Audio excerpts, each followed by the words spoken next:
amounts of money or valuation again. So you're going to have a bunch of things running around loose that should take care of things for, you want a golden age? Think about not having to use gas anymore, not having to pay taxes. Think about not having to worry about having food to eat. They do have, and I can tell you this from personal experience, there's a sci-fi series called Star Trek. And Gene Roddenberry was connected to some people who were basically sort of foretelling future events. Some of the things that you saw in there, to include transporters, which are referred to today as Stargates, this stuff's real. It's been being used for years. The idea of a food replicator has been around for a long time, but they've also been in use for a long time. So there's a lot of this. You're talking about extraordinary, major, and fantastic changes.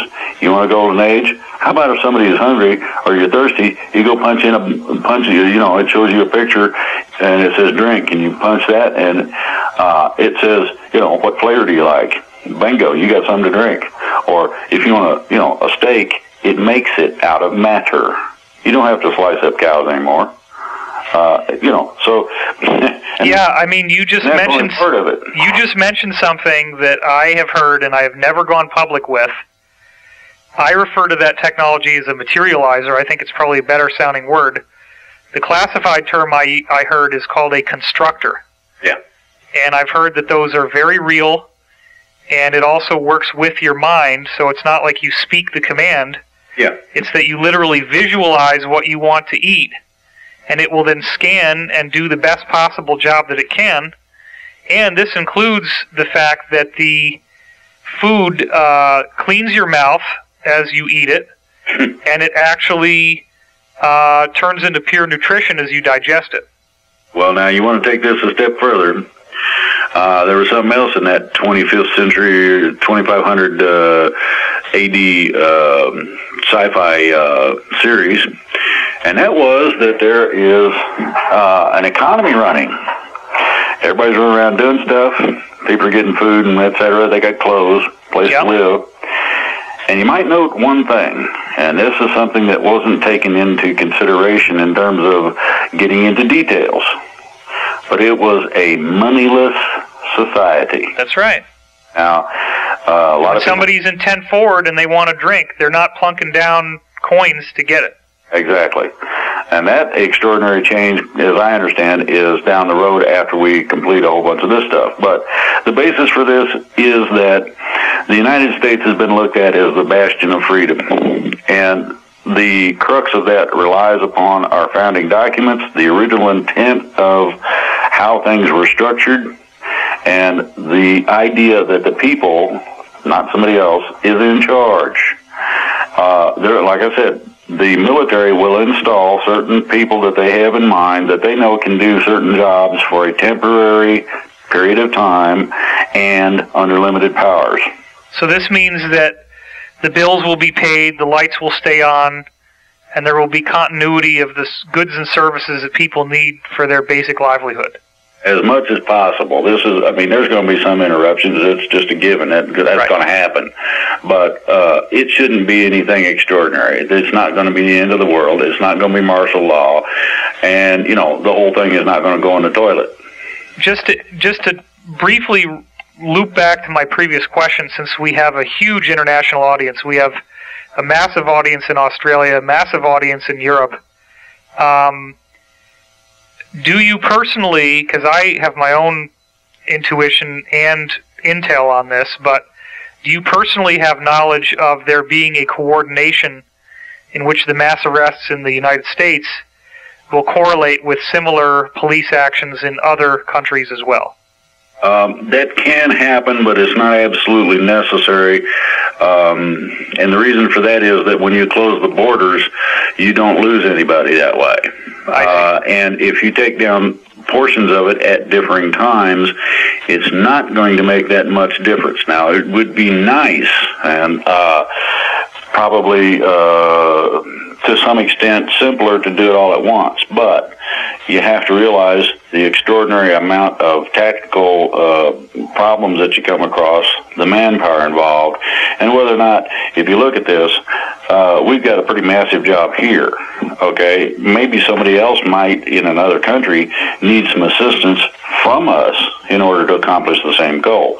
Or we may need assistance from people outside. It could be Interpol, it could be anybody. Who knows?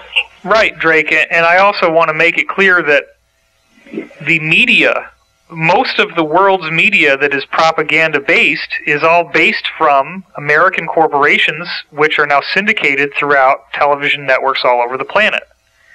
And so, therefore, when you break the back of the Leviathan in this country, we're already seeing right now much more truth being told in the British press and in the news media of many other countries, and I would bet dollars to donuts that once this mass uprising occurs in the U.S., the people are going to realize the lies that have been told, and those in other countries who have been part of the problem, who probably will be named when this happens, are going to have to scoot very quickly and find themselves a very, very distant hiding place, because they're not going to be able to operate publicly, they're not going to be able to stay in their homes, because people are going to be really pissed when they find out what's been done to them. That's part of it, but what you have to remember is that there's two ways that these people operate. One is covert, or under the covers, out of sight, that sort of thing, and one is out in the open. The European portion of this has been more out in the open. I don't know if everybody's noticed or not, but there's a load, and a large load of resignations, retirements, and arrests. And I thought it was interesting to find out from one source that supposedly the people here are running for cover too. The only problem is I hadn't heard anything about it. So I did a little investigation of my own and asked a couple of people I know personally, and lo and behold, what's happening is that they're not resigning and they're not surrendering. What they're doing is they are taking permanent foreign vacations. They're just simply walking out, collecting the family with a bag full of money, and going. Now, the problem with that is that the agreements that, as I understand, that are in place is that we are allowed to go get them wherever they go. And shame on anybody that's in the way. Now, I do not know of a country on the planet who could withstand the full force of the United States military, especially when you got the whole civilian population screaming for blood. So, yeah, there's going to be, I would imagine there's going to be hangings. You're going to have people jumping out of windows here and there. You probably have some gunfights. I do not want to see the riotous lynch mob attitude from anybody. Neither do I. The idea of tearing up your neighborhood because somebody told you that you were black is ludicrous and stupid. You got people in the neighborhood that lived there for years. They make the living out of that store, and you're going to screw it up for them? That's real intelligent. I wonder what you're going to do with the people that normally would work there. I mean, you know, you're screwing the whole thing up. So the idea is to keep cool, calm, and collected, because everything will be sorted out over a period of time. And I do mean everything. The finance, the idea of the police state is not going to exist as it does now. Common law doesn't allow for that. This is going to be the new basis. This is going to be the new responsibility ideology. Now, if you're not going to be responsible, somebody's liable to snatch you up and confine you or something, or put you to work someplace, possibly doing something or being someplace you don't want to be, or doing something you don't like. Cleaning outhouses ain't cool. So, you know, it's going to be reoriented to the old-fashioned basis in the 50s. You know, some things you didn't do because you knew mom and dad would kill you if you did it, and you knew that it wasn't right anyway. So you didn't do it, but you could go out and scream, holler, jump, run, roll in the grass, ride your bike at 5,000 miles an hour, whatever you wanted to do, and you didn't get in trouble for it. Okay? The kids today don't get to do that because of the load of information, and it's mostly not correct, that's being put out by the education system, that they got to learn something that doesn't fit with them. It disagrees with the idea of memorizing certain things because it's false. Lies do not fit well within the brain, period. And these people have changed the history books and a whole bunch of other stuff and lied to you terribly, and this is why the stuff don't go in your head well. Your brain is made by God, not by man. God knows the difference between right and wrong, and consequently, so do you. It's a little thing, a little voice, it's conscience tells you what's, do this, don't do that. Okay? Real simply, the lies don't fit. That's why they're so hard to cram in your head. And thankfully, the Founding Fathers, I learned this from my own legal research, put provisions in the United States Constitution that stipulate that conscience supersedes the written law. In other words, if conscience is very clear about something, then what's written cannot go against that. And that's in the Constitution. It's not something most people talk about, but it's definitely in there. Exactly. But the premise of what I'm saying is the reason that the education is so difficult, the reason it's so hard to learn stuff, is simply because it ain't right. Yes. It's like eating something that's going to upset your stomach. Now, you get a steady diet of that, and you're going to have some problems. And this is basically what the difference between real education and what they're giving out now, that's the difference between it. This is why everybody's having such a problem. You don't need to do all of what's being done in terms of information overload in order to accomplish the goals that we have set before us. You're going to have to be smarter than you think you are, and that comes with the territory. But you can, and I have found this to be true, anybody who really decides they're going to do it, there's not too much that a person can't do. So, the education system's changing, the tax system's changing, the money system's changing, the government's going to flip itself on its head. These are not little simple changes. And everybody needs to pay attention to that fact and realize that it's serious, and it's already on its way, and there's nothing nobody can do to stop it. The United States can't pay its debt. Therefore, the currency is going in the toilet, and is going to be replaced with something of equitable value rather than a debt instrument, which is what you have now in the way of money. That's a given. You have to do that.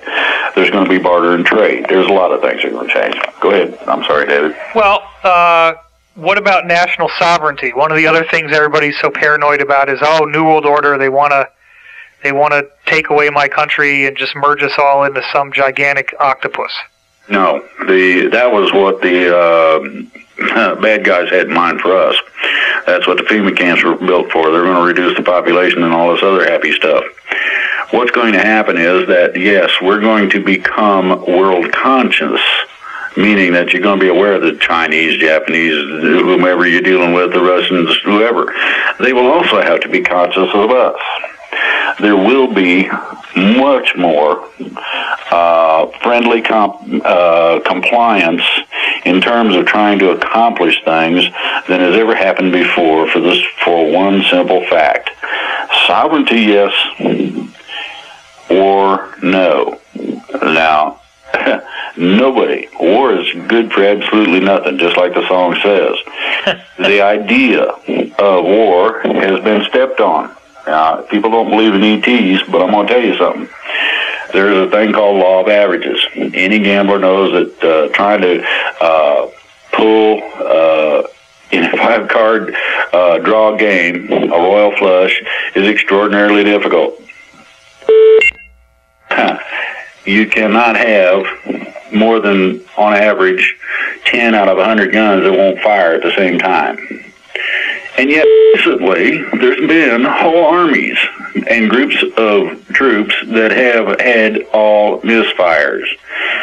You put a battalion online, you aim at the enemy and pull the trigger and it goes clink. That's not possible, I'm sorry. Somebody screwed with something. Right. I don't know what it was, don't care. I'm just glad that it worked. It's sort of like The Day the Earth Stood Still. That movie is excellent.